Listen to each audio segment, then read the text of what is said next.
Good afternoon and welcome to Nationwide on the network service of the Nigerian Television Authority. I'm Lami Ali. You can follow this news broadcast live on our website, nta.ng/live, and all our social media platforms displayed on the screen for updates. Perpetrators of attacks on INEC offices and political campaigns should be confronted with maximum force. National Security Advisor Major General Babagana Munguno retired gave the directive at a meeting on election security at the INEC headquarters in Abuja. Mie Ogidi reports. 3 months to the 2023 elections, the process experiencing some scuffles. INEC comes with 2 complaints before 2 top security men. First, the simultaneous attacks on our local government area offices in Abeokuta South in Ogun State and Ede South in Osun State. Turning to the spate of attacks during the ongoing political campaigns and rallies, the Commission has so far tracked 50 incidents across 21 states of the Federation and the Federal Capital Territory. From 8th of October to 9th of November 2022, 50 political attacks recorded, 2 attacks on INEC facilities in a single night require firepower to stem. Those people who have gangsters working for them, I want to send a very, very clear warning to each and every one, regardless of whichever party, including the party of the president. For as long as you decide to scuttle the electoral process, the law enforcement agencies will equally be uninhibited in reacting to whatever actions you have taken. You will be visited with commensurate response. I think a word is enough for the wise. From the Inspector General of Police to politicians, no intolerance will be tolerated during the election process. With the incidences so far, arrests have been made, investigations have been conducted, and some suspects have been charged to court. Clear directives from the top to the bottom of the security hierarchy to clear any obstruction on the way to violent free polls in 2023. Mie Ogidi, NTA News. Still on election security, guests on Good Morning Nigeria have called for a holistic review of the security architecture of INEC offices across the country. They noted that recent attacks on INEC offices in the country by criminal elements could undermine the credibility of the 2023 general elections if they are not dislodged and brought to book. Lydia Sampson reports. Guests on Good Morning Nigeria are emphatic that recent attacks on INEC offices are criminal and if not mitigated can escalate to other parts of the country. They decried the lack of arrest and prosecution which can serve as deterrent, stressing that it is giving criminals the audacity to believe they can get away always. There is always a political statement behind some of this because these people, whether you call them hoodlums, arsonists, vandals, they are not just randomly destroying stuff. Why did they go for election office? And this is compounding the cost of holding 2023 elections. It's attacking also the credibility of the process or the election itself. So there's a target. Let's discredit the entire process. Let us make INEC not able to conduct this election. And there is going to, so it sets the groundwork for whatever comes later on. Unfortunately, the cost implication for the nation and wrong signals to ad hoc staff of INEC, they say, are major setbacks. It's important that the ICSES, the committee that will meet today, takes another critical look at the architecture for securing INEC offices. And I think that the Commission also should up its game working with ICSES to protect these offices, because the more the offices are destroyed, the more costly it becomes to conduct the elections, and the more difficult uphill, in the sense that if you take, for example, what happened in Anambra, so many of the ad hoc staff disappeared at the last minute as INEC was to conduct the elections, and there are implications. Because if you bring in people at the last minute who are not trained to conduct the elections, there will be glitches. All stakeholders, they say, must rise to mitigate the clear danger to democracy and the huge financial and economic impact of reconstruction and replacement of INEC sensitive and non-sensitive materials. Increased surveillance on INEC offices was also advocated. In Abuja, Lydia Samson, NTA News. Nigeria is now part of the global data protection and privacy law whitelist countries with opportunities to transact international businesses, unlike countries without data regulations and supervisory bodies which are blacklisted from doing businesses with others. This is attributed to activities of the newly established data protection watchdog, the Nigeria Data Protection Bureau. Chimdima Ndubusi reports.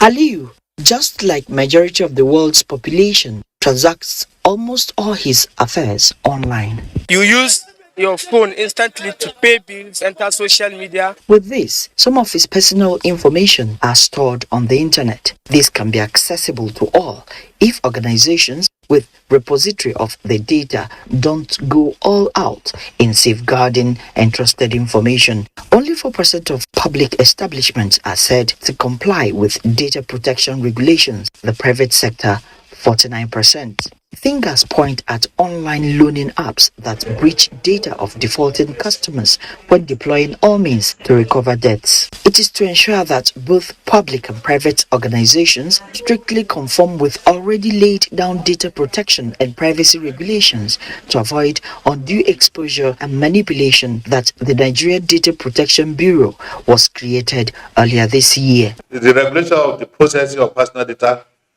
to guarantee rights, privacy, and freedom of Nigerians, the global digital economy. To investigate data privacy breaches, we have visited over 50 federal public institutions to preach the gospel of data protection and privacy. The data protection regulator is also partnering anti-graft agencies to investigate complaints of data breach and follow it up with the law. In Abuja, Chimdima Ndubusi, NTA News. Creating the right environments for micro, small and medium enterprises to thrive will drive the growth and competitiveness in the sector and promote the nation's economy. Minister of Industry, Trade and Investment, Otumba Adeniyi Adebayo, reveals this as the opening of the 14th National Council on Trade and Investment meeting in Bauchi. Mariam Bala reports.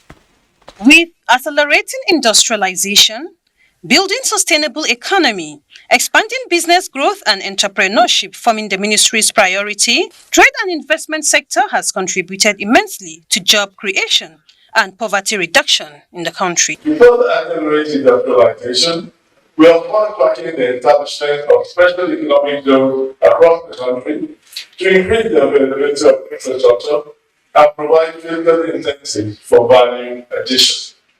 Stakeholders from across the country were updated with achievements by the host governor, who domesticated the ease of doing business and constructed a trade facilitation center. This money on board our trade support, our administration has been initiating and implementing policies with the objective of moving the economy of the state along the trajectory of the nation's overall development aspirations. With a paradigm shift from the fossil fuel to the non-oil sector, the ministry, also in collaboration with Nigerian Investment Promotion Council, are ensuring the protection of investments that will genuinely benefit not only Nigeria, but the African continent. In Bauchi, Mariam Bala, NTA News. In Nigeria initiates a youth-led afforestation program codenamed Project 250K at COP27 in Egypt to drive nature-based solutions to climate change. Onengie Fineface has details. Transition from the hospital to the field where you plant trees. Well, honestly, we see there is a very strong nexus between the climate change and health. And as a medical doctor, I come face to face with all these cases caused due to climate change. You have cases of respiratory diseases due to low air quality, and then you have cases of mental health, due to increasing in temperature. So you have two options as a doctor, whether to sit and keep prescribing antibiotics, or you should just do something in order to prevent occurrence of those diseases. Energetic, full of ideas, Muhammad Hashim joined other young Nigerians on Youth Day at COP27 to articulate Nigeria-centric youth-led climate action. If you see all these, brilliant minds, they are here, and each one of us has been trying to make a difference in seeing that we help towards providing an enabling environment. So therefore, the youths have a key role to play, and then we're very much sure that if given the chance, the youth are going to deliver. To promote youth inclusion in climate action, Minister of Sport and Youth Development announces a new national afforestation program, Project 250K. We're going to work with our youth, 250,000 youth across the country. We already have global partners to plant 250,000 trees. That will also help them to embark on green projects that are impactful, that would also help them not only to generate additional revenues and income for themselves, but also mainstream them into the day-to-day activities that will help us to reduce our carbon footprint. It is good news for the youth, especially Hashim, medical doctor turned climate activist, giving them hope for inclusive participation in solving the climate crisis of which they are most impacted. In Sharm el-Sheikh, Egypt, Onengie Fineface, NTA News. We now join Adeola for stories in Lagos. It's over to you, Adeola. Thank you, Lami. The Minister of Works and Housing, Babatunde Fashola, says the Afonso Bridge in Lagos will not be open to traffic this Christmas period as rehabilitation work is still ongoing. The minister made the observation during inspection of the bridges in Lagos. This is not the best of time for commuters and motorists plying the Akpongbon and Eko Bridge, as the bridge will remain closed till May 2023. The Minister of Works and Housing, who took an on-the-spot assessment on the level of rehabilitation work on the affected Akpongbon Bridge, believes that the possibility of reopening the bridge soon seems unlikely, as some of the equipment has been deployed to Costain Ijora Olokpa of the Eko Bridge for emergency rehabilitation work. In a joint media briefing, the Minister of Works reiterated the federal government's resolve to clear illegal occupants under bridges in the state. We're telling the Lagos state government now, you have our support, you have our encouragement, and we will work side by side with you to remove all the residents who use under bridges as places of trading. They're not places of trading. You can't be cooking there. You can't be setting up manufacturing and assembling processes there and endangering not only your life, but also the lives of others. It's adding to traffic. It's adding to business losses. People will not be able to sell well in Akpongbon in December because the bridge will not be open. So most people will not go there because of traffic. The minister, however, appealed to Lagos residents to cooperate with traffic personnel as the state explore ways of easing the gridlock being experienced daily. In Lagos, Ruth Ariel Samuel, NTA News. The federal government is committed to reviving the economy through well-articulated programs and skills, most especially from the labor and employment sector. Minister of State, Labour and Employment, Festus Keyamo, stated this at a session organized by the National Directorate of Employment in Lagos. Abolade Salami reports. The push for a larger percentage of the youth under an employable bracket to be fully equipped or empowered with needed knowledge and technical know-how on relevant entrepreneurial skills with a view to reducing unemployment and youth restiveness has cost the federal government a humongous amount of money. Minister of State, Labour and Employment, Festus Keyamo, while acknowledging the significant impact of the government towards sustaining a viable economy space that will facilitate business growth, further stressed that majority of youths can now boast of federal government assistance in terms of skill acquisition or financial empowerment to scale up their business. We have made remarkable progress in the implementation of employment creation programs to stimulate economic activities that will not only generate blue-collar jobs, but contribute significantly to the much desired economic growth and diversification. As a government that prioritizes judicious use of public funds and accountability, adequate monitoring of loans made available to startups in order to encourage growth of the small and medium-scale enterprises is one avenue that was designed to create employment for Nigerians. There is no better time to support and encourage the growth of local business initiatives than now. The unwavering commitment of the government to pull out as many as possible from the poverty net through empowerment and entrepreneurship development was re-echoed as germane. In Lagos, Abolade Salami, NTA News. From the nation's commercial hub, we shall join Mina in Enugu for the continuation of Nationwide. But do not forget to follow this news broadcast live on our website, nta.nj/live, and on our other social media handles displayed on the screen for updates. To stay with us.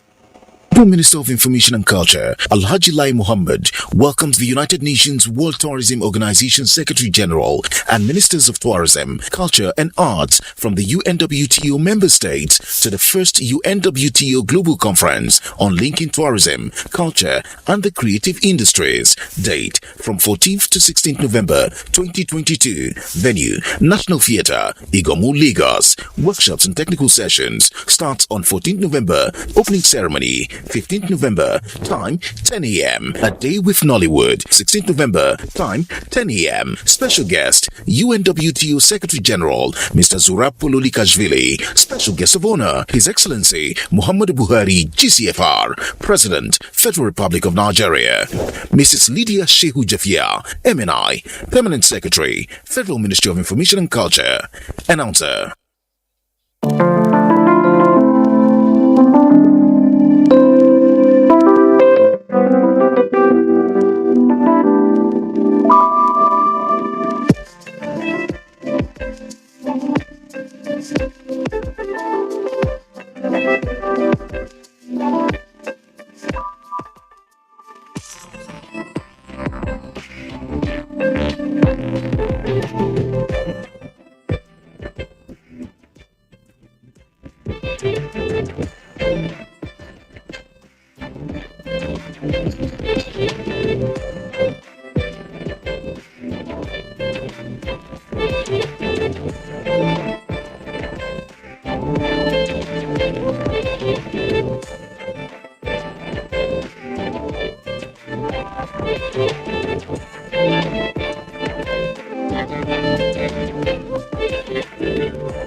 When you think about hospitality and affordable luxury away from home, then you talk about Sharon Ultimate Hotels, a secured and serene environment that offers kingly services such as 24-hour room service, impeccable security with CCTV surveillance, parking lots, free Wi-Fi internet service, free complimentary breakfast, restaurants that offers continental and local dishes, well-equipped fitness center with instructors, swimming pool, 350 capacity multipurpose hall, laundry service, pastry corner, mini mart, and our suites are breathtaking.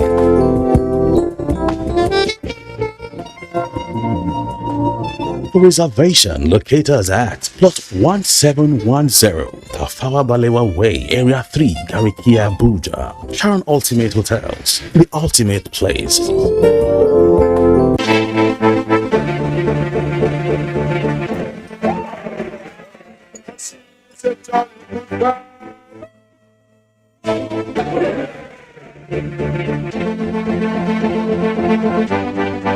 You think I don't know why you brought me to that place? You humiliate me? Bala?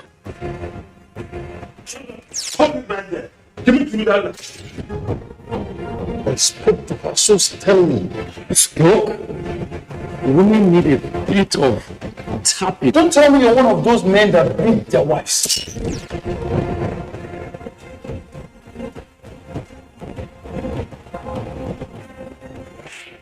You slapped me. Super story, super story, super story, super story.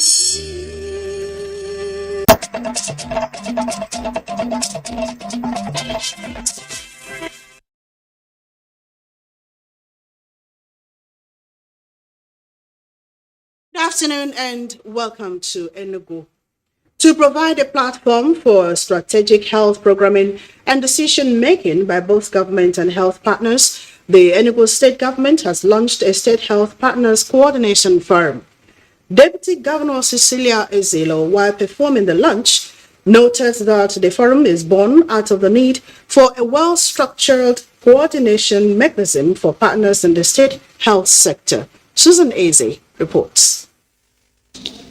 With over 40 health-focused partners providing vital health system support in Enugu State, the State Health Partners Coordination Forum, here being launched, is expected to, among other things, help the state to coordinate, monitor, and evaluate the activities of these partners. The forum will also provide a platform for health policy dialogue, advocacy, and resource mobilization.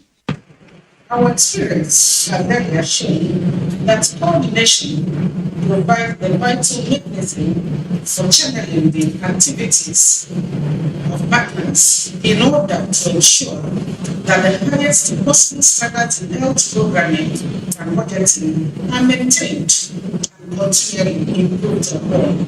Though not entirely new, according to the State Commissioner for Health, Dr. Emmanuel Obi, the Health Partners Coordination Forum is being revitalized with a new vision and mission. The mission is to collectively support Enugu state government to strengthen her health system for improved health and well-being of her citizens. Equipment donated by a partner, the World Health Organization, were formally received by the Deputy Governor and handed over to the State Ministry of Health for setting up of the Secretariat of the Health Partners Coordination Forum. In Enugu, Susan Eze, NTA News. The third quarter 2022 Office Management and Document Security Workshop for Nigerian Army clerks held at the 82 Division Headquarters, Enugu, has come to a close with a call on participants to put to use all the learned during the 4-day event to ensure. In line with that directive, the third quarter 2022 Office Management and Document Security Workshop for Nigerian Army clerks held in Enugu with the theme enhancing the capacity of Nigerian Army clerks for effective performance. That we have been reminded and exposed to the various dimensions of threat, document security, as well as the need to ensure our offices are properly managed. Participants drawn from the Army and other sister security agencies were exposed to modern trends in document protection, especially with the increased use of cyberspace for crimes. A team of professionals from 18 unique professions, among others, offered resources and wealth of experience. Certificates were also presented to participants at the end of the seminar. Some participants from sister security agencies who spoke to NTA News expressed gratitude to the Nigerian Army for the training, which they said was timely. It was very, very good to be here. I learned so many things. So now I'm going back to my unit. I have more insight of what documentation and office management is all about. The General Officer Commanding 82 Division, Major General U.T. Musa, however, solicited the continuous partnership between formations and sister security agencies in tackling. And that's a bit from Enugu. It's back to Lame in Abuja for a continuation of Nationwide. Thank you so much, Mina. Now, the Nigerian Maritime Administration and Safety Agency is projecting 160 billion naira revenue generation in 2023.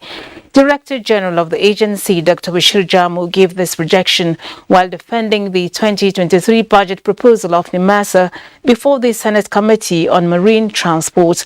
National Assembly correspondent Dayo Ogunshola reports. The appraisal of 2023 budget scrutinies of agencies under Senate Committee on Marine Transport kicked off with justifications of previous appropriations to the agencies. Then, the committee decided to spotlight NIMASA from the point of view of Deep Blue project. As of today, from the third quarter of 2021 to date, we don't have single attack. In addition to that, the international community in March this year removed Nigeria from that particular stigma of the most dangerous water trade. This, when you maintain and sustain the budget, should be sustained over a long period of time. Two other agencies that appeared before the committee are Nigeria Shippers Council and the Council for the Regulation of Freight Forwarding in Nigeria.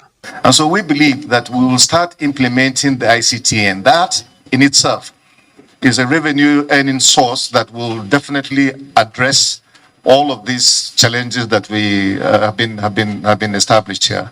Meanwhile, the House Committee on Public Petitions directed the Public Complaints Commission to provide comprehensive report on how it expended the Federal Government Intervention Fund for 2022.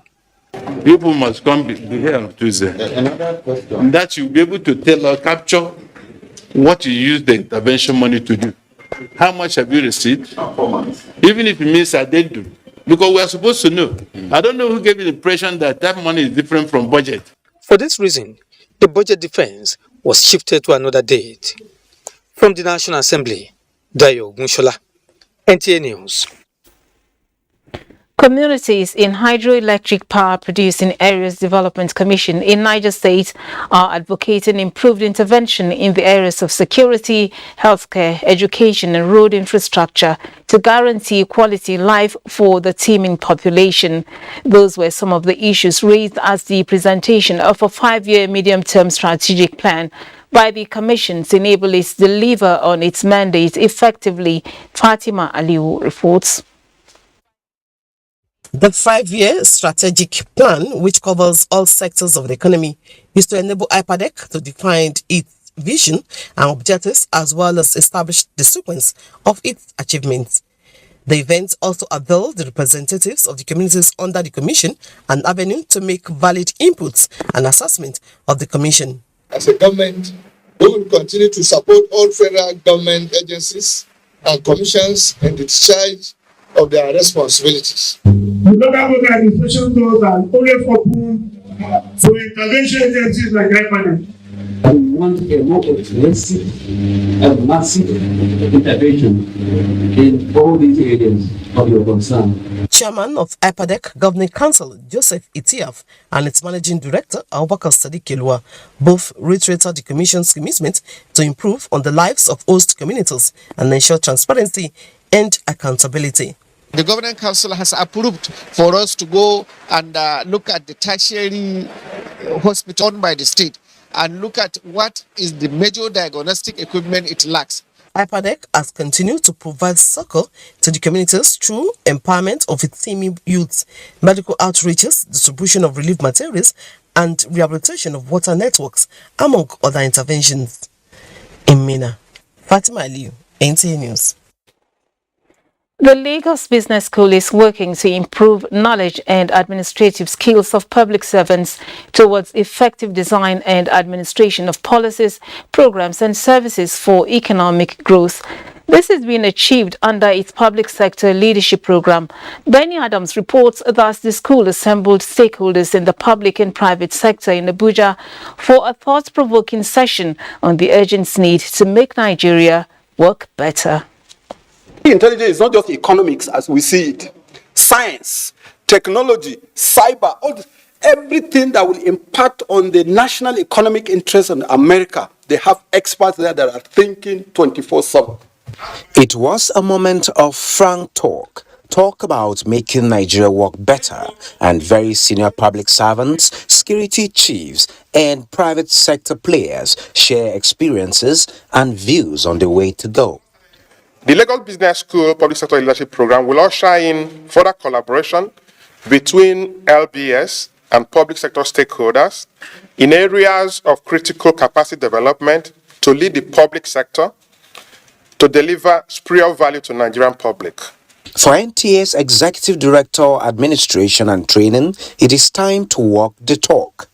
Until we are able to get rid of this and look at justice, fairness, equity, effective representation, then and there will we begin to build the Nigeria of our dreams. And we believe that going forward, we will look towards that. Halfway we realize we have problems and we have to resolve and we have to go back to square one. We don't have to do that. If from the beginning we do impact assessment, risk assessment, how am I going to get over this if it develops? You'll have made your plan. They all agree that rebuilding society on the foundation of justice, fairness, rule of law, effective representation, and competent leadership is the way to go. In Abuja, Benny Adams, NTA News. The presidential candidate of the People's Democratic Party and former Vice President of Nigeria, Atiku Communications brand of his presidential campaign in Abuja. He stated that increased prosperity must equal increased empowerment of women and the youth. Details of this report will come to you in our subsequent bulletin. Now, the Presidential Campaign Council of the People's Democratic Party has expressed confidence that the PDP disagreements with members of the Integrity Governors led by the Rivers State Governor Nyesom Wike would soon be resolved. Director Strategic Communications of the Atiku Kowa Campaign Organization, Dele Momodu, disclosed this at a media briefing in Abuja. Timothy Yusuf reports. The PDP presidential campaign has so far held in 4 states of the country. The Governor Nyesom Wike of Rivers State led Integrity Group with 4 other governors, Benue, Oyo, Abia and Enugu, have however boycotted the party's national campaigns owing to some internal party squabbles. The disagreement the PDP Presidential Campaign Council is hopeful will soon be a thing of the past. The candidate is very serious about bringing everyone on board, and we're happy. The peace effort initiated by the presidential candidate Atiku Abubakar, Momodu emphasized, was beginning to yield results. The campaign council security director is also putting formal complaints letter for onward submission to security agencies and the National Peace Committee on alleged attack on party members during its campaigns in Kaduna and Borno states, Momodu concluded. Meanwhile, the presidential candidate of the People's Democratic Party, Atiku Abubakar, has welcomed reports that the governor of Rivers State, Nyesom Wike, and his group are favorably disposed to the resolution of the issues with him. Atiku, in a statement through his media advisor Paul Ibe, also expressed his commitment to a negotiation that will resolve the crisis and pave the way for a much stronger united PDP. He noted that never at any time of the differences that ensued has the doors been closed to Governor Wike and his group. Atiku enjoined every leader of the party and their supporters, irrespective of their leanings, to be open-minded and support the process of resolution of the extant issues. Timothy Yusuf, NTA News. Chairman of the Women Wing of the 2023 Tinubu Shetima Presidential Campaign Council, Senator Oluremi Tinubu, says resettling internally displaced persons to their communities will receive the attention of government if Tinubu is voted president in 2023. As part of commitments to this plan, wives of the APC presidential candidate and his vice donated food items to internally displaced persons in Area 1, Abuja. Salihu Gwanara has the details. If there is life, there is hope. And we keep on encouraging them that they should not lose focus. Words of encouragement from the former First Lady of Borno State, Nana Kashim Shettima, to the internally displaced persons from Goza in Borno State who are settled in Abuja since 2014. In the spirit of electioneering campaigns ahead of the 2023 presidential election, Senator Oluremi Tinubu, on behalf of the women wing of the Tinubu Shetima presidential campaign, donated items including 100 bags of rice, 500 wrappers, 500 tubers of yams, 100 cartons of noodles, 30 cartons of vegetable oil, and cash to serve as empowerment grants for youth in the camp. We can't live in our homes and expect our brothers and sisters to be, sleeping in sheds around. That we will make sure that we continually remind our husbands of the plight of these people, that they have to be resettled. Tinubu Shetima mandate is for all Nigerians, and we are willing to support in whatever way that we can bring succor to our people. All these things that we bring to us, each of everybody, he will take it and eat it. We will continue praying till we see that we clear the stage by the grace of God. The team assured them of a better life outside the camp if Tinubu is given the mandate. In Abuja, Saliu Gwanara, NTA News.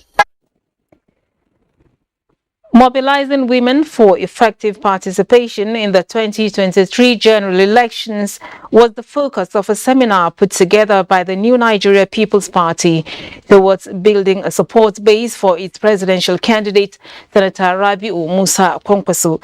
The forum agreed that any candidate who is truly ready to win the election must give due attention to women, who are the majority of the voting population. David Irie reports. The campaign strategy of the NNPP is to give attention to various groups relevant in the electioneering, build a support base around them with emphasis on what they stand to gain from the victory of Rabiu Musa Kwankwaso. These women, selected from all the various groups across the Federation, will serve as foot soldiers to take the NNPP campaign to the grassroots in order to woo more female voters to the party. We shall mobilize fellow citizens to join NNPP, support his candidacy, vote for the party, and ensure our voice is heard.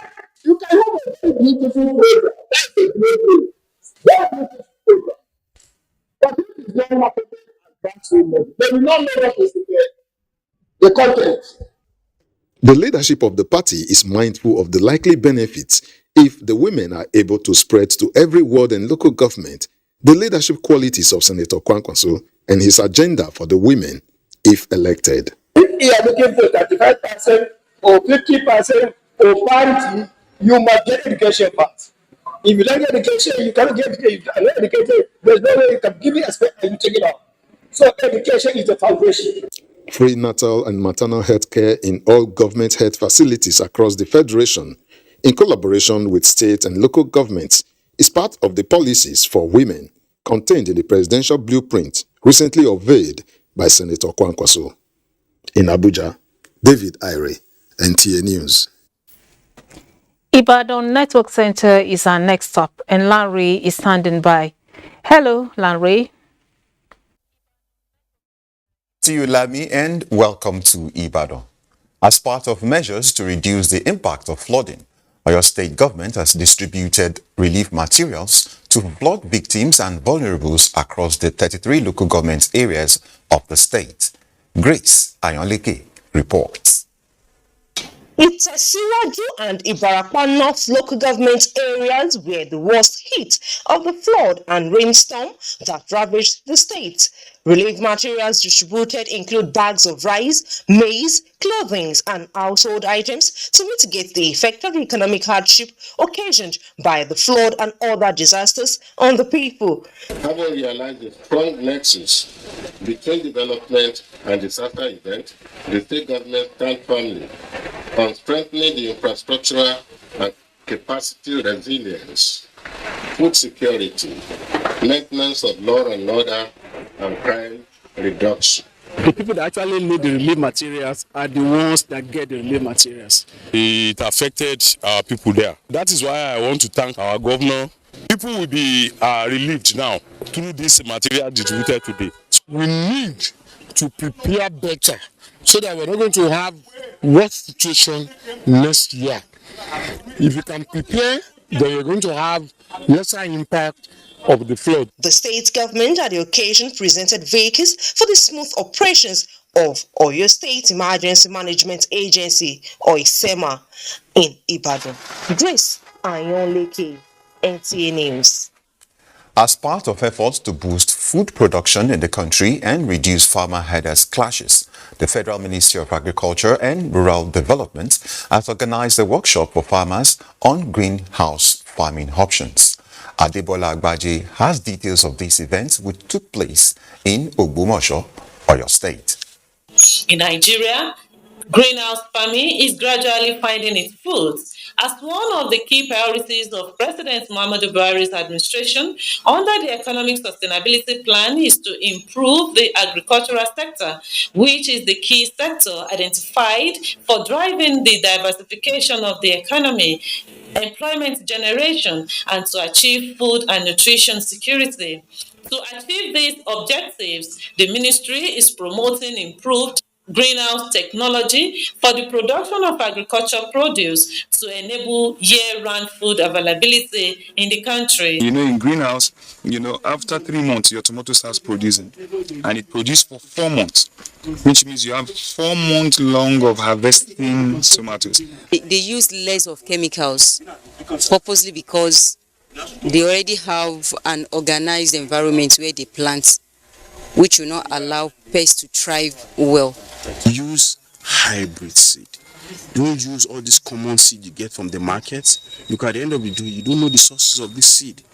When you use hybrid seed, you are sure that, okay, there's a root where the seed came from. They appeal to the government to ease the legislation on the ban on fertilizers in Nigeria, because if the country must go far on this biotech agriculture, there is need for solid fertilizers.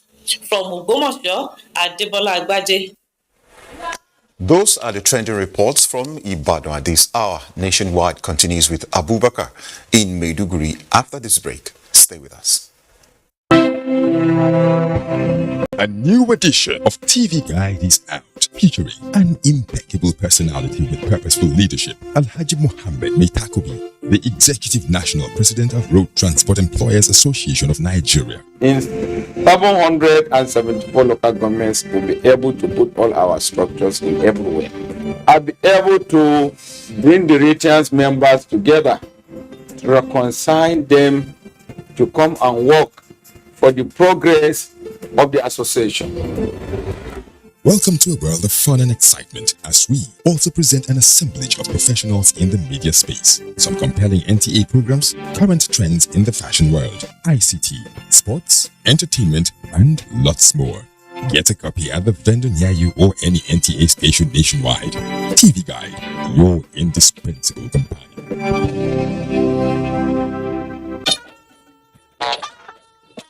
We can file your Saturday delight, going to places from the obscure to the hinterland and cities, bringing you development stories and perspectives, connecting the people with government and stakeholders on critical issues of our national life. We are live in Abuja.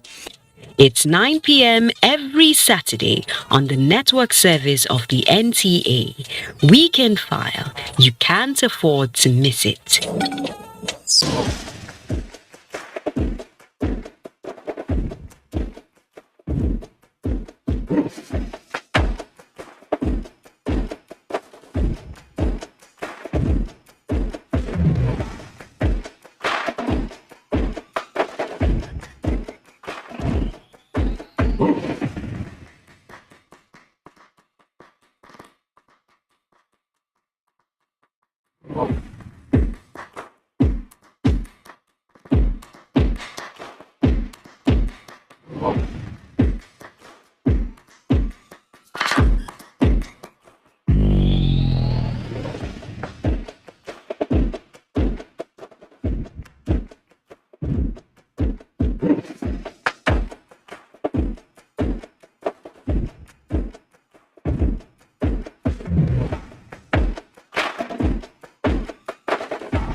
We're glad to know that you are still part of Nationwide, and this is Maiduguri Network Center. Let's move on now. Wife of Borno State Governor, Dr. Falmata Umar Zulum, has inaugurated clinic and ICT center in Yarwa Government Girls Secondary School, Maiduguri, and pledged commitment to turn around the fortunes of the girl child in Borno. Pauline Kujevana will now bring us more details.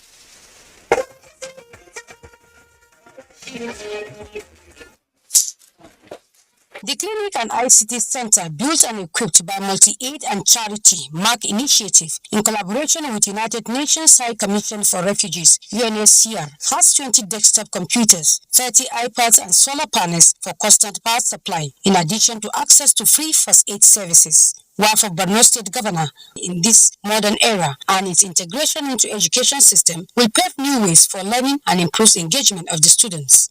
When ICT is integrated into our lessons, students become more engaged in their work. This is because technology provides different opportunities to make it more fun and enjoyable in terms of teaching the same things in different ways. Executive Director MARC Initiative, Mariam Gimba, and the representative of UNHCR, Mohammed Al-Hadi, pledged more support to women and girls capacity building, education, and ICT. The initiative intended to enhance information technology literacy in women and girls. Multi-Aid and Charity initiative will ensure the full utilization and production of the facility. We implore you to take maximum advantage of this project as you aim to make a name for yourself. Commissioner of Education, Engineer Lawal Abba Wakilbi, and Principal of the school, Falmata Mustafa, commended the governor's drive in education, considering the 1.8 million out-of-school children in Borno. The students' performance earned them dignity kits by the wife of the governor, Dr. Falmata Babagana Umar Zulum, in Maiduguri. Pauline Kujevana, NTA News. Away from that now, to tell you that Nigeria Union of Journalists, Borno State Council, in collaboration with European Union and British Council, have organized a two-day capacity building training for journalists in the Northeast to commemorate International Day to End Impunity for Violent Crimes Against Journalists. Journalists from different media organizations across the state attended the workshop held at Dujima International Hotel, Maiduguri. Memuna Garba has the rest of the story. The training had as its theme promoting safety of journalists in post-conflict era was timely considering the post-insurgency recovery drives of both the state and federal government. Stakeholders tasked journalists to step up their reportorial skills to avoid issues of disinformation and misinformation by rising to the challenges of the profession as well as need for proper knowledge on post-conflict issues and their safety. This is one seminar too many. In the sense that Borno has lost about 3 journalists to the Boko Haram conflicts. This could have been maybe avoided if at all earlier on there was certain kind of training that were given to the journalists. The profession is quite a credible one, and that it is necessary for journalists to understand its principles, to understand its borders, to understand the values that should govern them in the practice. These are the things we expect to get from the new leadership so as to bring back the lost glory of the NUJ. Chairman NUJ Borno State Council, Comrade Dauda Ilya, assured to continue to provide requisite training on journalism to members. At the end of the workshop, communique issued resolved that the council will facilitate the training of members to cut across all chapters to address the decreasing number of qualified journalists within the media space in the state, among other issues. In Maiduguri, Maimuna Garba, NTA News. If you're just joining us, this is Nationwide on Africa's window to the world, the Nigerian Television Authority. Let us at this point return to Lami in Abuja for the rest of the news. Good evening. Thank you, Abubakar. Now, the Ubuntu Center for Africa Peace Building and Development has been unveiled to the public. Kenneth Nanim reports that the initiative is designed to provide a dialogue platform for peace and reconciliation through the people. Many people have different ways of contributing their quota to nation building, but for the initiator of Ubuntu Center for Africa Peace Building and Development, Professor Oshito Oshita, closing gaps identified in the socio-economic development of communities within the nation is of essence, and adequate communication is key.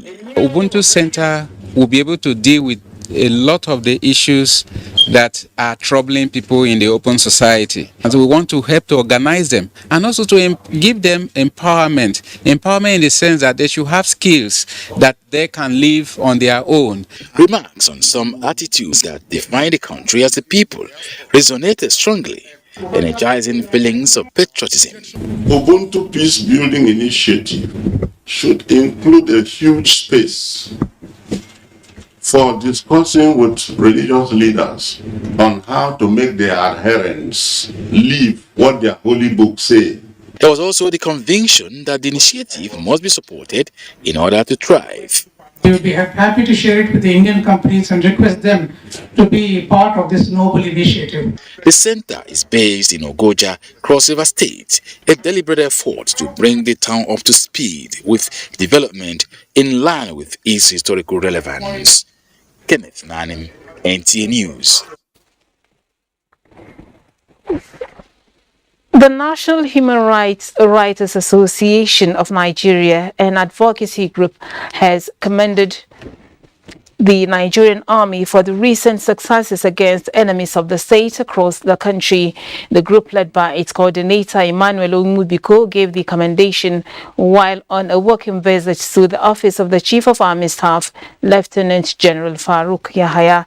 The group expressed confidence that Nigeria will soon achieve total victory in the ongoing war against terrorism and other security challenges owing to its fierce combat strategies.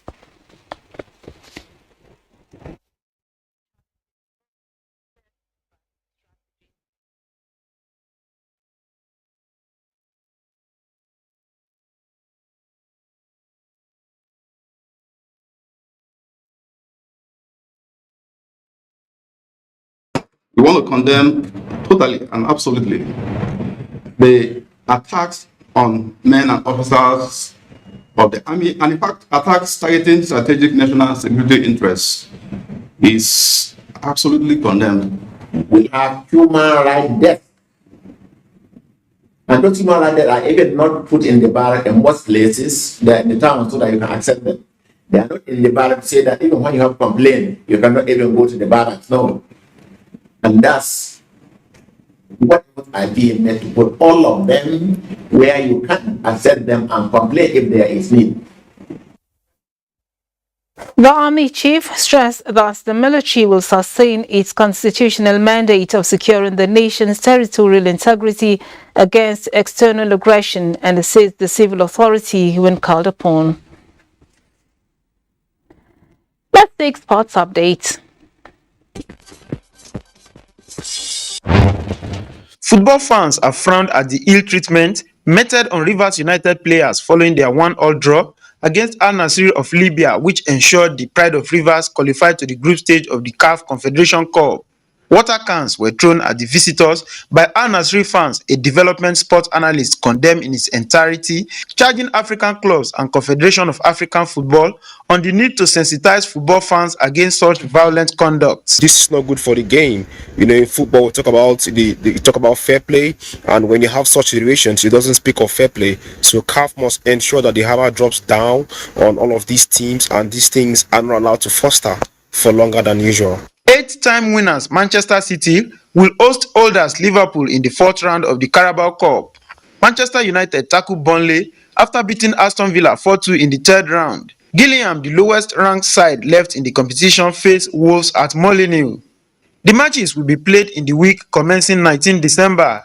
In cricket, the Nigerian Cricket Federation has announced the final squad that will represent the country at the ICC T20 World Cup Sub-Regional Qualifier B in Rwanda later this month. 20 players had been invited to camp late last month, and after 2 weeks of drills and series of trial matches, the final 14 players are named.